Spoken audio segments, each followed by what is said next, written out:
First reading. A reading from the first book of Samuel, chapter 18, verses 6 to 9, and chapter 19, verses 1 to 7. On their return, when David was coming back from killing the Palestine, the women came out of all the towns of Israel, singing and dancing to meet King Saul, with tambourines, sistrums, and cries of joy.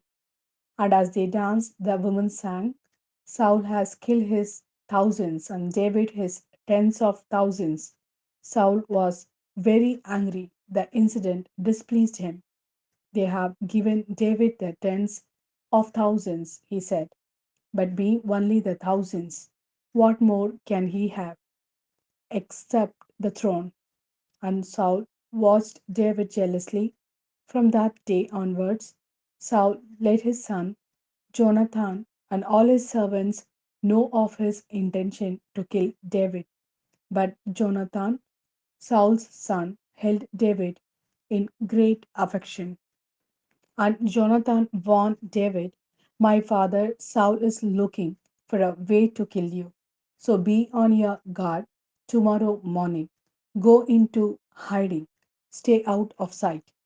I shall go out and keep my father company in the countryside where you will be, and shall talk to my father about you. I shall see what the situation is, and then tell you. Jonathan spoke highly of David to Saul his father and said, the king should not harm his servant David.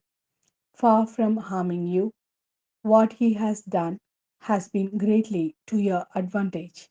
He took his life in his hands.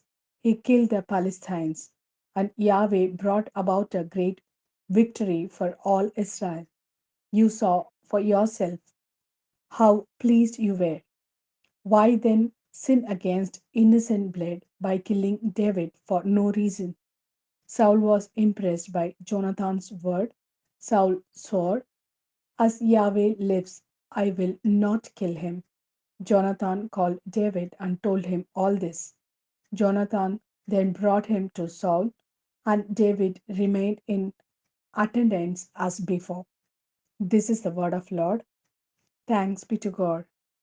A reading from the Gospel according to Mark, chapter 3, verses 7 to 12.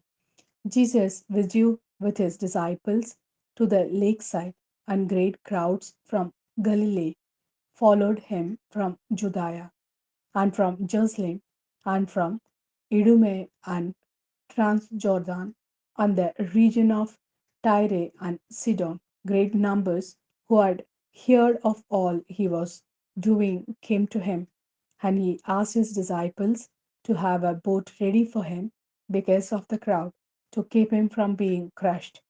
For he had cured so many that all who were afflicted in any way were crowding forward to touch him, and the unclean spirits, whenever they saw him, would fall down before him and shout, you are the Son of the God. But he warned them strongly not to make him known.